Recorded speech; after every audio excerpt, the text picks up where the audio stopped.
Supercrack Estrella presenta. Mensaje Ángeles Caídos dice así: estamos viajando en el tiempo hacia nuestro origen. Parece que ya nadie habla de este tema. Se dijo que el tema de los piratas que asaltaban a los barcos en el Golfo de Adén era solo una cortina de humo, para mantener fuera de aquí a la gente, ya que en este lugar habría un portal dimensional abierto desde el año 2000, por donde están entrando ángeles caídos. Ahora tenemos una guerra en Yemen, que es más de lo mismo mantener al mundo lejos de aquí, y cuidado, no quiero decir con esto que la guerra sea farsa, la guerra es muy real, pero los verdaderos motivos de por qué se ha hecho esta guerra es más que seguro este portal dimensional en el Golfo de Adén.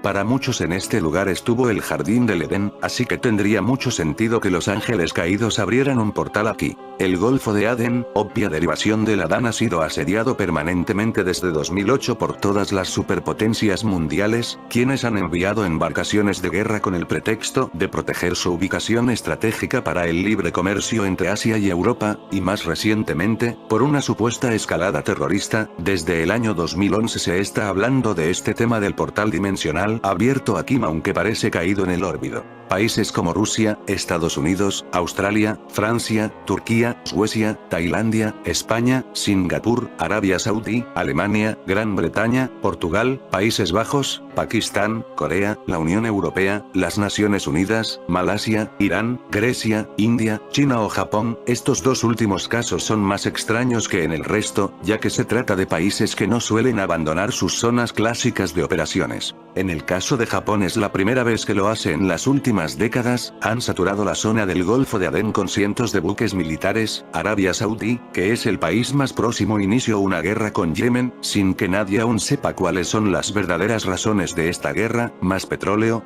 No lo creo, ya tiene mucho. Puede ser este portal dimensional abierto aquí.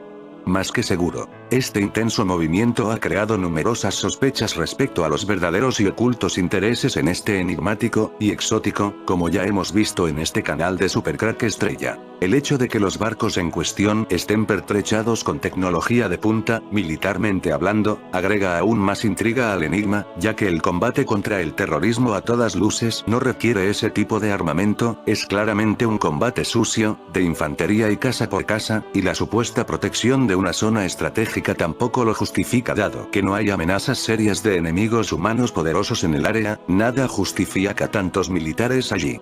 Por esta razón, una guerra como la que tienen ahora podría ser solo una cortina de humo para justificar presencia militar allí. Testigos que prefirieron permanecer en las sombras, estuvieron durante varios años aportando testimonios de anomalías en la zona, como haber visto objetos voladores surgir desde el fondo del mar, o toparse con zonas donde el mar está en un movimiento giratorio perpetuo formando enormes remolinos. Como he explicado muchas veces en mi canal Supercrack Estrella, el agua es un elemento muy importante para poder abrir portales dimensionales. Ahora, han aparecido un video y varias fotografías en las que se aporta una supuesta prueba de la existencia de una puerta dimensional que se habría abierto frente a las costas yemeníes y que sería la verdadera causa de la preocupación de las superpotencias. Hay quienes relacionan esta puerta dimensional con la espiral de luz azul que apareció repentinamente sobre el cielo de Noruega el 9 de diciembre de 2009, como prólogo a la formación de un campo magnético en el Golfo para la creación de un agujero de gusano para ser utilizado como puerta estelar, lo que relaciona todo esto con el Festival de la Bestia del año 2009. Ver mis vídeos sobre este tema.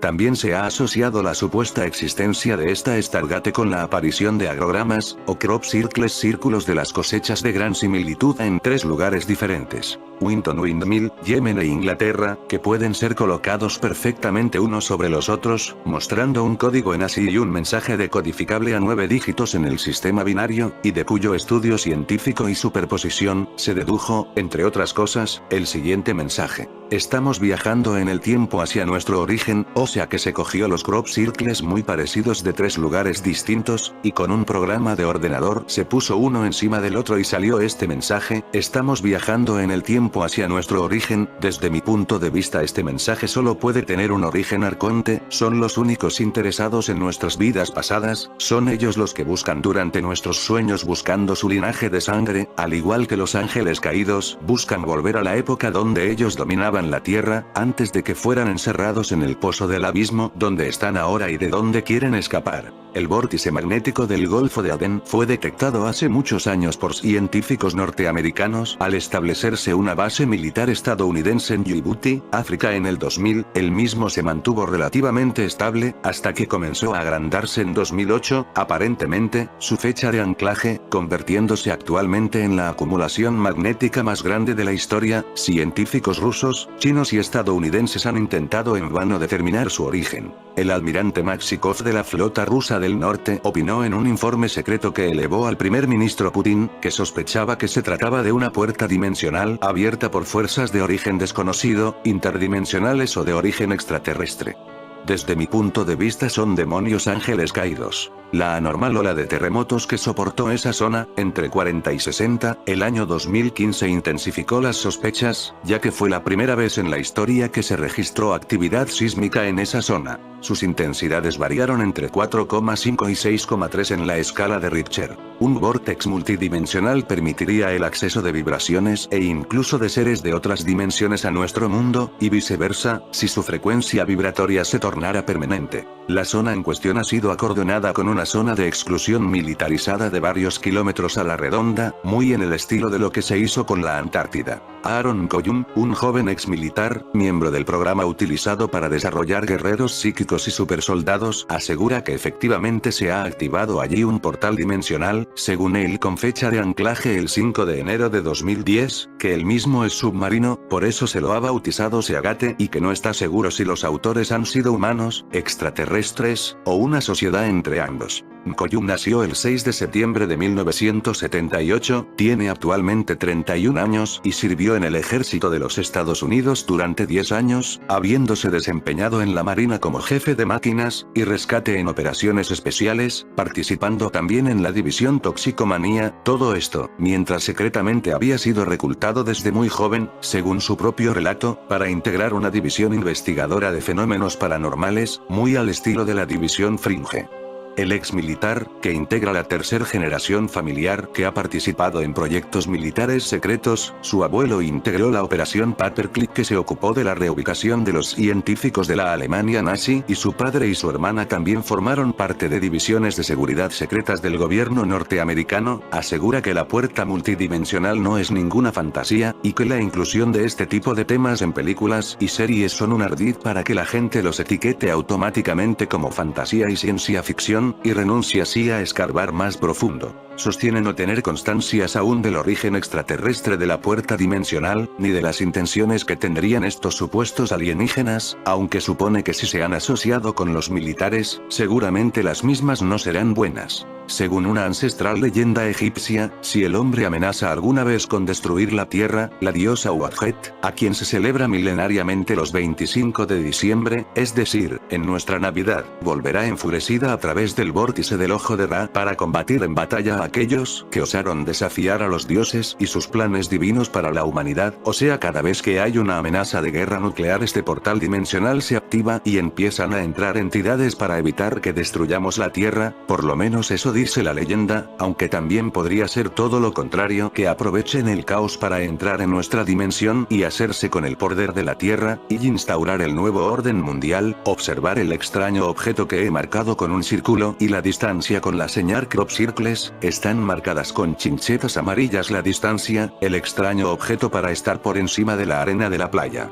En 2 crop circle en Inglaterra y en pleno desierto del Yemen. Apareció también en el 2000 en Wilton Windmill un desconcertante agrograma que tiene absolutamente desconcertados a los científicos. Este mismo símbolo aparece también en pleno desierto de Yemen, y otro tercero en Inglaterra también, Wiltshire, Valle de Pewsey, curiosamente juntando en esas aguas una poderosísima fuerza naval multinacional en el Golfo de Adén, Yemen, con la excusa de la lucha contra la piratería, a todas luces desproporcionada. Ahora es la guerra de Yemen. La figura muestra un código en ASCII con un mensaje que puede decodificarse en 9 dígitos de código binario. Varios matemáticos del London University College permanecen atónitos ante lo que consideran increíblemente inteligible a primera vista. La cobertura del crop circle ha trascendido mucho más allá de la prensa británica, en la que académicos, científicos transdisciplinares, biogenetistas y matemáticos convergen en la interpretación del código, demostrando una excelencia y objetividad sin precedentes hasta ahora. Por vez primera en la historia reciente, a nivel académico tras las declaraciones de Stephen Hawking, son ya muchos científicos, los que trabajan activamente en la decodificación de los agrogramas. Seguidamente vamos a exponer el marco de referencia de la ecuación de Euler, circunstancia en la que existe consenso general en la comunidad científica. Analizando el mensaje impreso en el disco, y tras analizar todas las interpretaciones y aportaciones, exponemos seguidamente una breve síntesis de las mismas, que se basan en la ecuación de Euler y la anomalía del espacio-tiempo, así como una indudable cuenta atrás. 3 de febrero de 2001. Síntesis y aspectos comunes de la interpretación. Existe consenso de la comunidad científica, en que el código ASCII representa la ecuación de Euler, y adicionalmente, contiene una doble sentencia superpuesta que representa un binomio Euler-Fibonacci, sobre el dilema de la doble interpretación de pi y phi. Euler igual E, I, pi más 1 igual 0 Euler barra Fibonacci E, phi, 1 igual 0. Ambas dos interpretaciones están contenidas en el código ASCII, que adicionalmente contiene otra premisa, una curiosa cuenta atrás. Para todo. 3, 2010, menos 2, 2011, menos 1, 2012, igual 0. Hemos recopilado una síntesis explicativa de todas las aportaciones de cada equipo científico incluido el nuestro. Todos llegamos a conclusiones convergentes. La ecuación envolvente de todas las interpretaciones es la siguiente. En la parte superior, el tiempo lineal, para toda cuenta atrás, 3 de febrero de 2001, hasta el momento del cero, el no tiempo, no se refiere a ninguna catástrofe física, hablamos de la apertura de un portal dimensional que se está generando en la parte inferior del gráfico. La realidad cuántica. Por así decirlo, la realidad lineal que vivimos es un holograma, pero en esa realidad que vivimos, se está operando ya una modificación de nuestro ADN, las cadenas explicativas de ese ADN, están contenidas en el código ASCII, cuando interactuamos con la ecuación de Euler y los segmentos. En concreto, está contenida la relación entre los rayos gamma, los puentes de hidrógeno y las secuencias AD de nuestro ADN. Relación ionogenomática.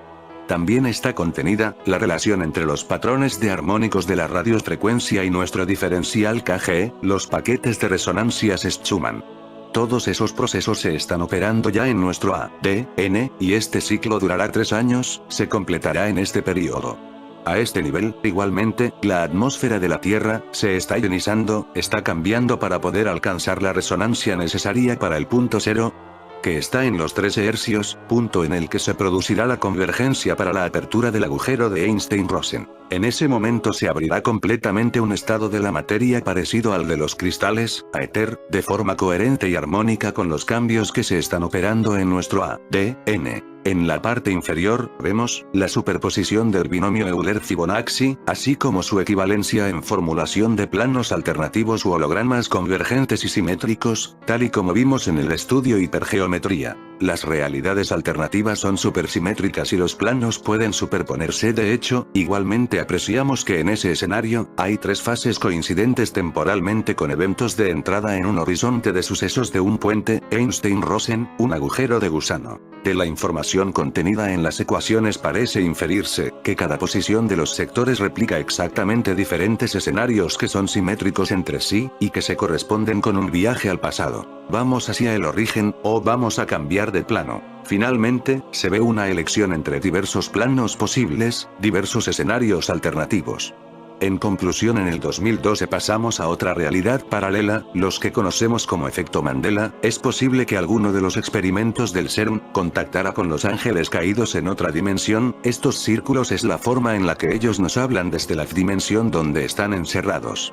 El Golfo de Adén fue el lugar elegido por los ángeles caídos por ser ese el lugar donde ellos estuvieron al principio de los tiempos. Tal y como ya sabíamos en el Crop Circle de Wilton Windmill de 22 de mayo desconcierta a todos los científicos del mundo y revela la ecuación de Euler y una misteriosa cuenta atrás. Luego, ya sabemos que si el disco 3 es la información actual, el disco 2 contiene la información de 2011 y el disco 1, la información de 2012. Sabemos que las realidades son supersimétricas, y sabemos que estamos viajando en el tiempo hacia el origen. La clave encaja con las 3 estrellas del disco que sostiene las estrellas centrales del cinturón de Orión. Las almas y los corazones vuelan al lugar donde tienen su Orión. Fragmento del libro de los muertos. Nosotros somos ellos. Saquen sus propias conclusiones. Atando cabos. 1. En 2007, científicos americanos y europeos localizaron ciertas anomalías electromagnéticas en el Golfo de Adén. Al mismo tiempo detectan un aumento del fenómeno ovni en la zona. 2. A finales de 2007 las primeras Zodiac piratas atacan barcos pesqueros. 3. En 2008 se incrementan los ataques piratas. En este año, los piratas van mejorando el armamento y los barcos. 4. En 2009 se dice que son células de Al-Qaeda que han despertado y están desestabilizando la zona. Peter Leeson propone la locura de privatizar el Golfo de Adén para poner fin al problema de los piratas somalíes. 5. En 2010 se restringe el paso por la zona, solo pueden pasar, muy lejos, algunos barcos petroleros y mercantes, y controlados por los militares. Al parecer, desde el 5 de enero de 2010 está totalmente abierto el vórtice. Es importante señalar que, según el Baltic Exchange Trade Index que muestra la navegación mundial, un 93% de los barcos que pasan por el Golfo de Adén han sido llamados para regresar a sus puertos. 6.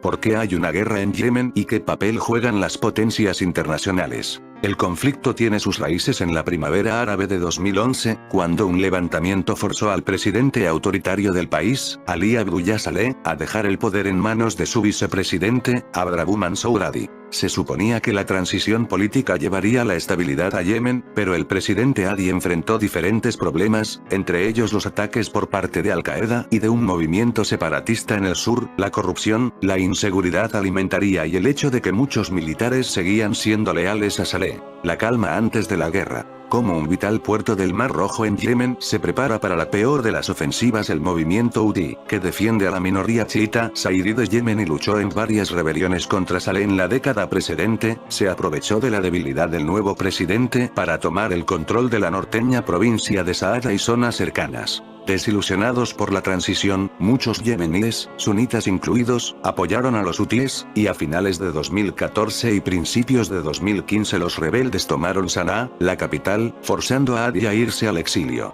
El conflicto escaló dramáticamente en marzo de 2015, cuando Arabia Saudita y otros 8 países árabes, mayoritariamente sunitas y apoyados por Estados Unidos, Reino Unido y Francia, lanzaron ataques aéreos contra los hutíes con el objetivo declarado de restaurar el gobierno de Hadi. La coalición temía que el éxito de los hutíes diera a Irán, rival regional y país mayoritariamente chiita, un punto de apoyo en Yemen, vecino del sur de Arabia Saudita.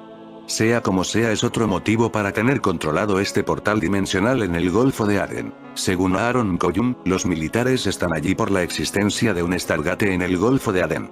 Koyum es un militar implicado en experimentos de alto secreto, víctima de tercera generación del control mental y entrenamiento del Army USA para conseguir Super Soldiers, soldados de fuerza supernormal. Tenéis ejemplo de ello en la película Los hombres que miraban fijamente a las cabras, de George Clooney. Cuando tenía 3 años le tiraron a la piscina, y empezó a ahogarse. Cuando le sacaron, oyó que dijeron, tenemos uno. Muy igual a lo que se dijo sobre Duncan O'Finioan cuando fue testado a una edad muy temprana para ver sus cualidades de ESP, percepciones extrasensoriales.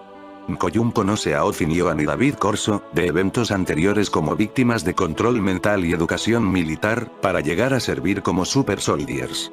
Koyum cuenta muchas cosas en la entrevista de 1:30 del año 2015, pero solo es una introducción a otra entrevista que tienen planeada con Kerry Cassidy, donde quiere contar todo lo que sabe, con nombres y datos para Koyum. Corre prisa que nos enteremos de todo lo que él pueda divulgar, y porque el tiempo no está de nuestra parte. Él cree que este año nos depara cosas como una operación de falsa bandera en USA y en otros sitios del mundo, más una tercera guerra mundial, que realmente ya está ocurriendo. ¿Qué es una puerta estelar?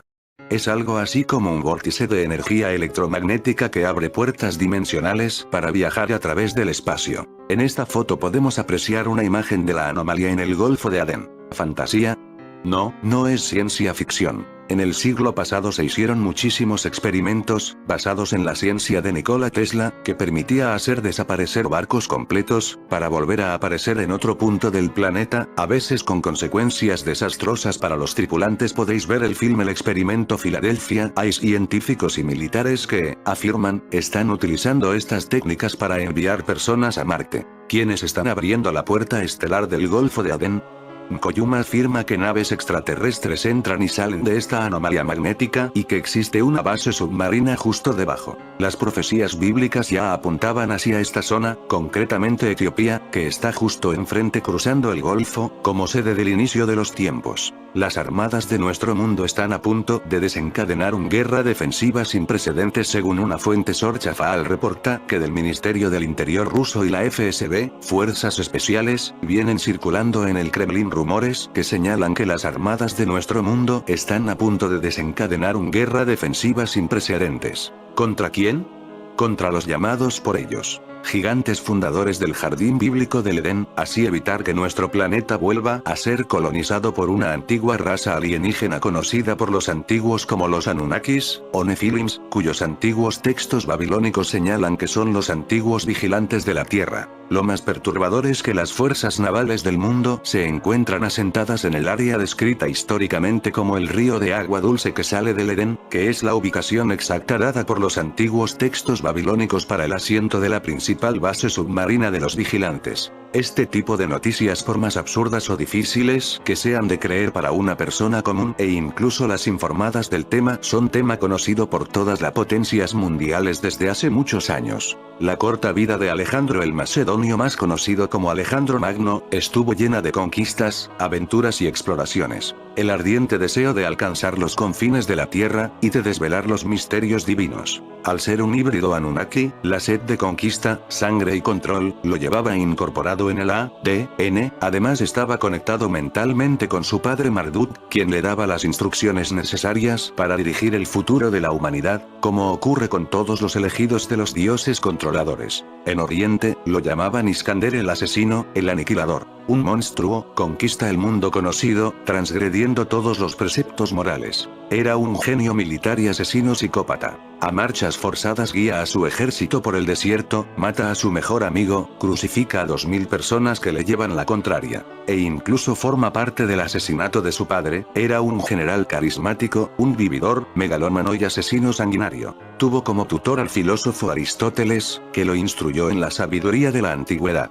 Después, presenció las peleas y el divorcio de sus padres, que llevó a la huida de su madre, junto con el joven Alejandro. Más tarde, vino la reconciliación y el asesinato de Filipo, se le abalanzó un joven noble macedonio y le hirió en un costado con una daga. Murió al instante allí mismo. El asesino se llamaba Pausanias, uno de sus 7 guardaespaldas.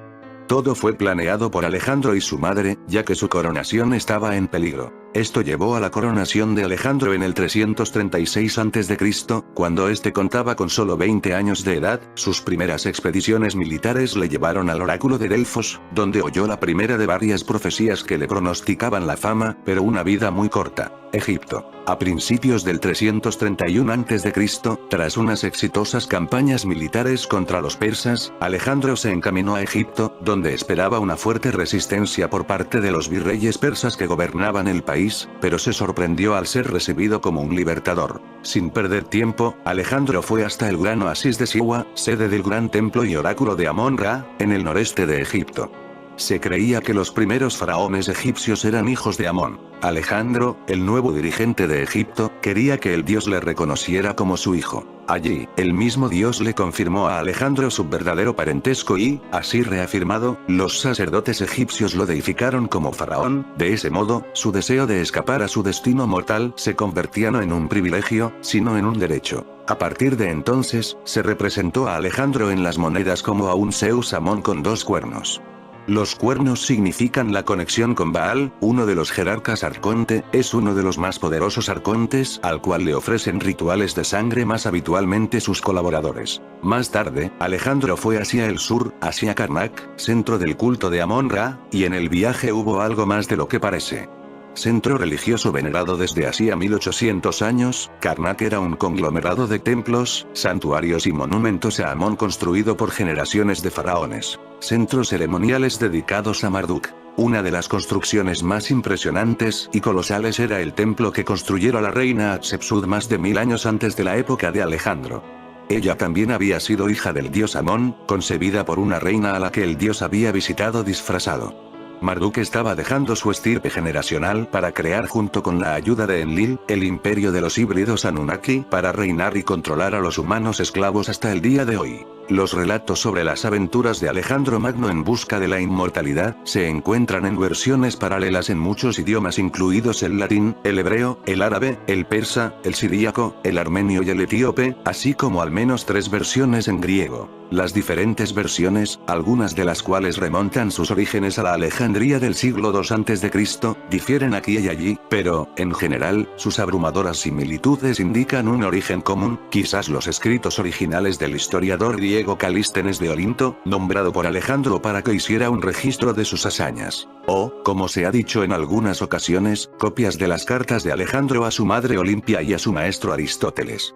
Los genetistas Anunnaki tienen la obsesión por la vida eterna, desean por todos los medios ser inmortales, con la ayuda del oro monoatómico y energía que absorben del alma humana consiguen una pseudo-inmortalidad, pero no es eterna. Algunos descendientes híbridos han recibido como recompensa de sus ancestros Anunnakis, un alargamiento de su vida física, aparte de que portan en el ADN híbrido, un poco más de resistencia física, eso les hace más fuertes y longevos que a los humanos normales. Pero los híbridos de hoy en día no poseen el grado de longevidad de sus antepasados, ya que se han ido mezclando por milenios, por eso buscan emparentarse entre ellos para no romper la cadena pura de sus antepasados Anunnakis. La guerra de Persia comienza con la batalla del río Gránico en la que aniquila a 3000 soldados y vende como esclavos a 2000, demostrando así que nadie puede llevarle la contraria. Los persas están a la defensiva.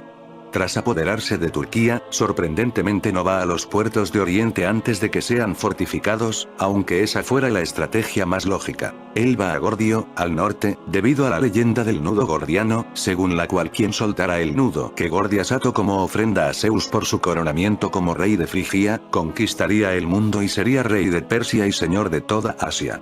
El nudo resultaba ser un nudo complicadísimo que juntaba la lanza y el yugo del carro de Gordias, sus cabos se escondían en el interior dificultando aún más la tarea, pero cuando Alejandro tuvo que enfrentarse al nudo, simplemente lo examinó y en vez de desatarlo cuidadosamente lo cortó directamente. Esta sería la típica resolución de Alejandro: atacar los problemas de raíz, en general blandiendo un arma. Tras su aspecto de niño bueno, existe un hombre sin escrúpulos, así lo demuestran los 30.000 supervivientes que son vendidos como esclavos en Tebas después de la matanza. La brutalidad de Alejandro conmociona a toda Asia, dicha consternación y temor hacen que muchas ciudades se sometan a Alejandro en vez de arrastrar la derrota.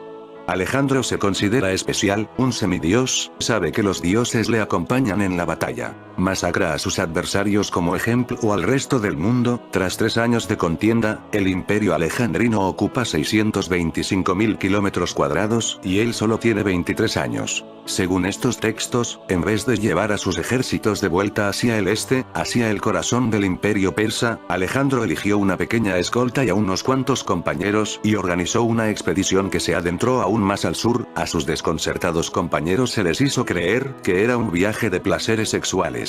Se trataba de Candace, reina de un país al sur de Egipto, el Sudán de hoy.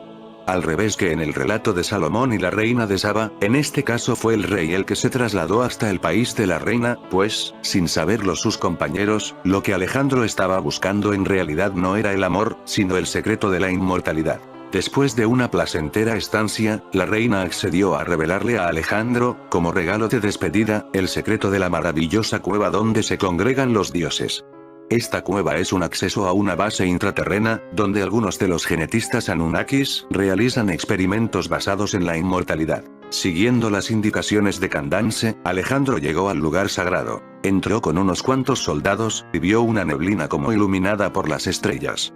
Y los techos brillaban, como si estuvieran iluminados por las estrellas. Las formas externas de los dioses eran físicamente manifiestas. Una multitud les servía en silencio. La visión de las figuras reclinadas, cuyos ojos emitían rayos de luz, hizo que Alejandro se detuviera por un instante. ¿También eran dioses, o mortales deificados?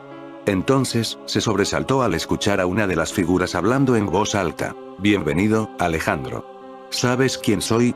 Y Alejandro contestó: «No, mi señor». La figura dijo: «Soy Sesonchusis, el rey que conquistó el mundo y que se ha unido a la fila de los dioses. Este Sesonchusis no sería otro que el faraón Senusert, también conocido como Sesostris I, quien reinó en el siglo XX a.C. Alejandro no se sorprendió en lo absoluto, como si se hubiera encontrado con la persona que iba buscando. Al parecer, su llegada era esperada, por lo que Alejandro fue invitado a entrar por el creador y regente de todo el universo. El psicópata Enlil entró y vio una neblina con el resplandor del fuego, y, sentado en un trono, el dios al que en cierta ocasión había visto adorar por los hombres en Rocótide, el señor Serapis en la versión griega era el dios Dionisio. No es otro sino el jerarca arconte Baal. Se le representa a Serapis con cuernos y en forma de reptiliano. Alejandro vio entonces la ocasión para sacar el tema de su longevidad. Señor Dios, dijo. ¿Cuántos años viviré? Pero no hubo respuesta del dios. Después, Senuser, cuyo nombre egipcio significaba el de orígenes vivos, intentó consolar a Alejandro, pues el silencio del dios hablaba por sí mismo. Aunque yo mismo me he unido a las filas de los dioses, dijo Senuser, no fui tan afortunado como tú, pues aunque conquisté el mundo y sojuzgué a tantos pueblos, nadie recuerda mi nombre, pero tú tendrás un gran renombre, tendrás un nombre inmortal aún después de muerto, vivirás después de morir, y así, no morirás. Desilusionado, Alejandro dejó las cuevas y prosiguió el viaje que tenía que hacer, buscando el consejo de otros sabios, buscando un escape a su destino mortal, para emular a otros que, antes que él habían conseguido unirse a los dioses inmortales. Estas entidades controladoras solo querían a Alejandro para expandir el control, muerte, guerras y poder en el planeta. Era una marioneta más para ellos y no quisieron darle la inmortalidad física. Alejandro intentó dejar Egipto del mismo modo que lo hizo Moisés, dividiendo las aguas del Mar Rojo y haciendo que sus seguidores cruzaran el mar a pie. Al llegar al mar, Alejandro decidió dividirlo, construyendo en su mitad un muro de plomo fundido, y sus constructores siguieron derramando plomo y materiales fundidos en el agua hasta que la estructura llegó a la superficie. Después, construyó sobre ella una torre y un pilar, sobre el que esculpió su propia figura, con dos cuernos en la cabeza, en honor al jerarca Baal. Y la inscripción decía: a quien quiera que venga a este lugar y navegue por el mar, háganle saber que yo lo seré.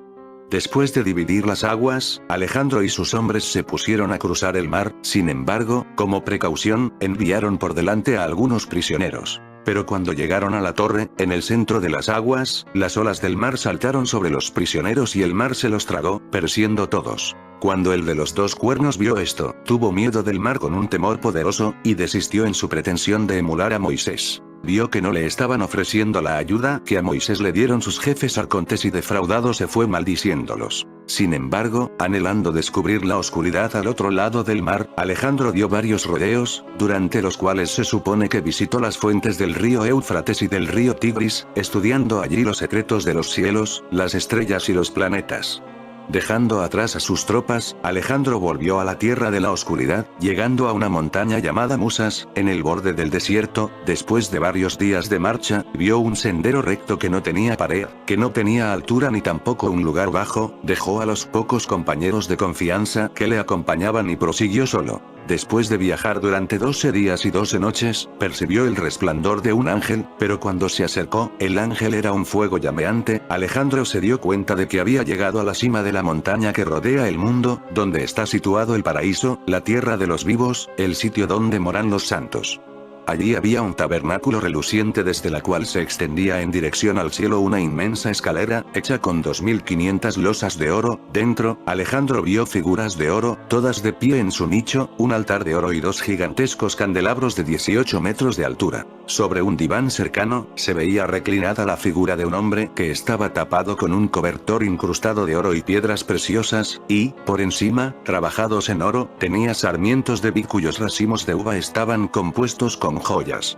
El hombre no estaba menos desconcertado que Alejandro. ¿Quién eres tú y por qué estás aquí, oh mortal?, le preguntó el hombre. El mismo Dios me ha guiado y me ha dado fortaleza para llegar a este lugar, que es el paraíso, respondió Alejandro. El hombre se identificó como Enoc, el patriarca antediluviano que fue bisabuelo de Noé. En otra versión, Alejandro, tras ser arrastrado a lo alto por una fuerza sobrenatural, habla, no con uno, sino con dos patriarcas, Enoc y Elías, antes de ser devuelto por un carro de fuego, y luego instó a Alejandro a que volviera con sus amigos. Aquí describen cómo Alejandro fue llevado a una de las naves de los genetistas Anunnakis. Pero Alejandro insistió en buscar respuestas a los misterios del cielo y la tierra, de Dios y los hombres. No curiosees en los misterios de Dios, le advirtió Enoc. Alejandro dijo que se iría, pero solo con la condición de que le concediera algo que ningún hombre hubiera obtenido antes. Accediendo a su deseo, Enoc le dijo: Te diré algo por lo cual puedes vivir y no morir. El de los 2 cuernos, dijo.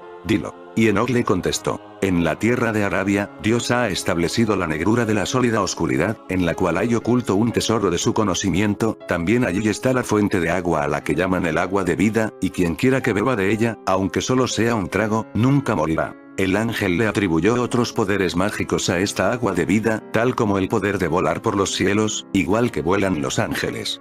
Sin más necesidad de acicates, Alejandro preguntó con ansiedad. ¿En qué parte de la tierra está situada esta fuente de agua? Pregunta a aquellos hombres que son herederos del conocimiento de estas cosas, fue la enigmática contestación de Enoch. Luego, este le dio a Alejandro un racimo de uvas para que alimentara a sus tropas. De vuelta con sus compañeros, Alejandro les contó su aventura y le dio a cada uno una uva. Pero a medida que las arrancaba del racimo, otras crecían en su lugar.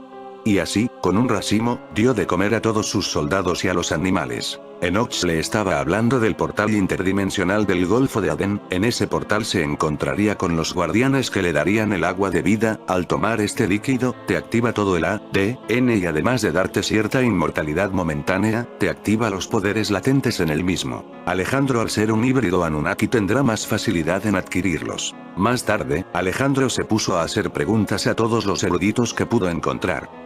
Preguntaba a los sabios. ¿Has leído alguna vez en tus libros que Dios tuviera un lugar en el que el conocimiento está oculto, y donde se encuentra una fuente a la que llaman fuente de la vida? Las versiones griegas le hacen ir a los confines de la tierra en busca del sabio indicado, las versiones etíopes sugieren que el sabio estaba allí mismo, entre sus tropas. Su nombre era Matún, y conocía los escritos antiguos. El lugar, dijo, se halla cerca del sol cuando sale por el lado derecho. Poco mejor informado con tales acertijos, Alejandro se puso en manos de su guía, y juntos entraron en el lugar de oscuridad. Tras un prolongado viaje, Alejandro se sintió cansado y le dijo a Matún que se adelantara y buscara el sendero correcto. Para ayudarle a ver en la oscuridad, Alejandro le dio una piedra que había llevado Adán del paraíso cuando lo abandonó, y que le había sido entregada a Alejandro por un antiguo rey que estaba viviendo entre los dioses. La piedra era más pesada que cualquier otra sustancia en la tierra. Matún, aunque intentando no desviarse del sendero, acabó perdiéndose. Entonces, sacó la piedra mágica y, al ponerla en el suelo, empezó a emitir luz. Gracias a la luz, Matún vio un manantial. No se había dado cuenta aún que había ido a parar a la fuente de la vida. Como estaba sumamente hambriento, sacó un pez seco que llevaba, para lavarlo en el agua y prepararlo para cocinar. Pero, tan pronto como el pez tocó el agua, se alejó nadando. Cuando Matún vio esto, se quitó la ropa y se metió en el agua detrás del pez, y se encontró con que estaba vivo en el agua.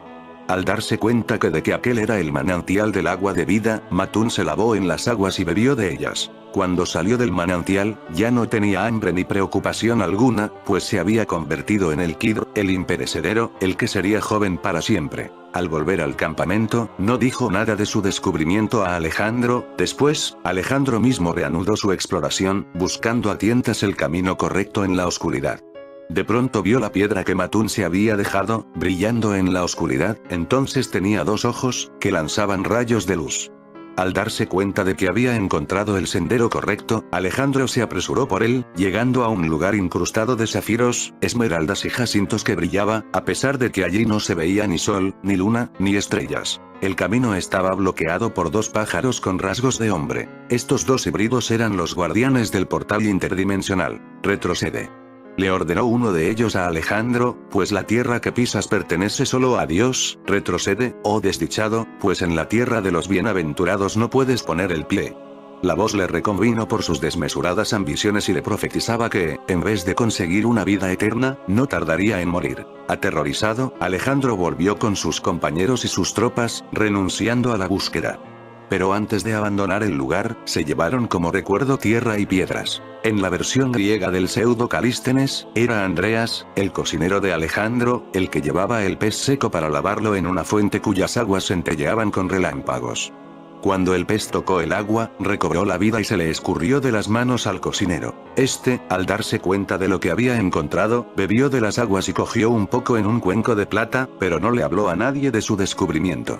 Después de varios días de marcha, salieron de la tierra de la noche eterna y, cuando alcanzaron la luz, vieron que la tierra y las piedras que habían recogido, eran en realidad perlas, piedras preciosas y pepitas de oro. Fue entonces cuando el cocinero le contó a Alejandro lo del pez que había recobrado la vida, pero siguió manteniendo como secreto el hecho de que él también había bebido de aquellas aguas y que había conservado un poco para sí. Alejandro se puso furioso y lo golpeó, desterrándolo después del campamento, pero el cocinero no quería irse solo, pues se había enamorado de una hija de Alejandro.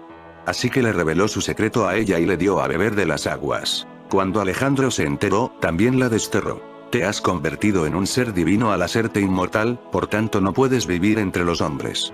Ve a vivir en la tierra de los bienaventurados. Y en cuanto al cocinero, lo arrojó al mar, con una piedra atada al cuello.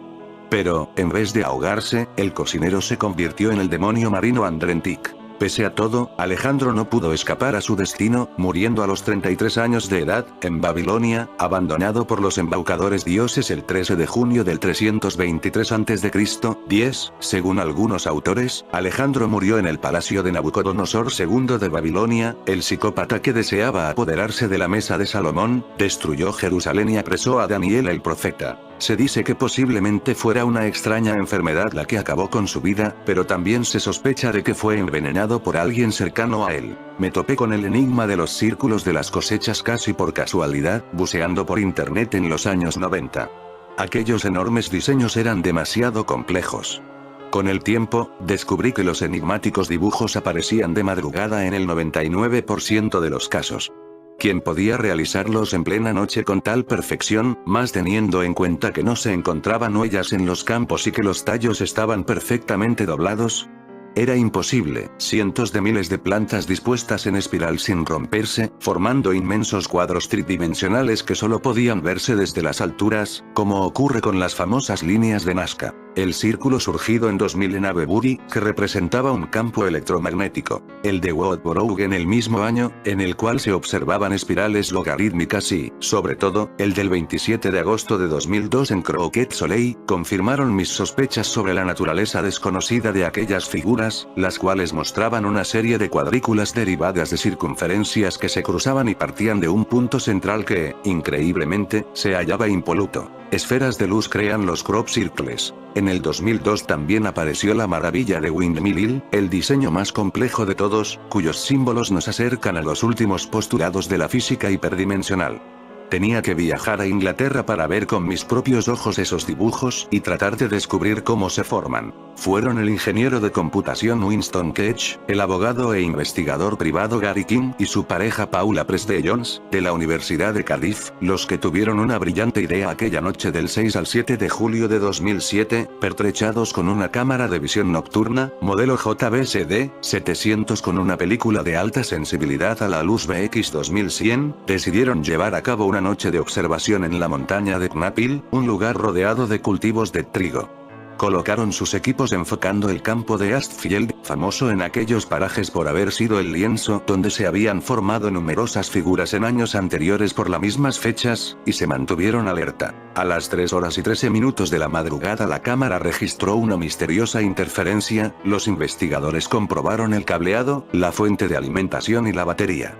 Todo estaba en perfecto funcionamiento, pero las interferencias continuaban. Sus aparatos electrónicos, teléfonos móviles y luces también se vieron afectados por algo que no conseguían ver. A las 3:20 horas todo volvió a la normalidad, pero al enfocar de nuevo con la cámara hacia Astfield, comprobaron que había surgido uno de los misteriosos círculos. No se veía demasiado bien su forma, pero era inmenso. Posteriormente se comprobó que medía 307 metros de largo, había aparecido de la nada en menos de 7 minutos, sin intermediación de seres humanos, sin relámpagos, corrientes de aire o equipos militares. Comenzaron a realizar las primeras fotografías a las 3:50 horas, y a las 4:36 decidieron poner sus pies en el diseño. Se encontraron con un ambiente sobrecargado de electricidad estática y los embargó una sensación que los investigadores denominan campana de irrealidad o de aislamiento, tan común en los casos de encuentros cercanos con ovnis. Desde luego, no es el único caso de esta clase registrado por los investigadores. El 26 de julio de 1987, Colin Andrews, ingeniero electrónico y estudioso del enigma de los círculos, Patrick Delgado, ingeniero que trabajó para la NASA en el proyecto para la estabilización de la estación espacial en la órbita terrestre, y la fotógrafa Busty Taylor llegaron a unos 500 metros de una formación doble que acababa de aparecer aquella misma noche en ese campo, cuando pudieron observar un extraño fenómeno lumínico. Dos esferas de luz sobrevolaron el trigal a toda velocidad, como si estuvieran comprobando su obra. Así se forman estos círculos que abren portales. En fin, amigos de Supercrack Estrella, si el video te gustó, pulgar arriba.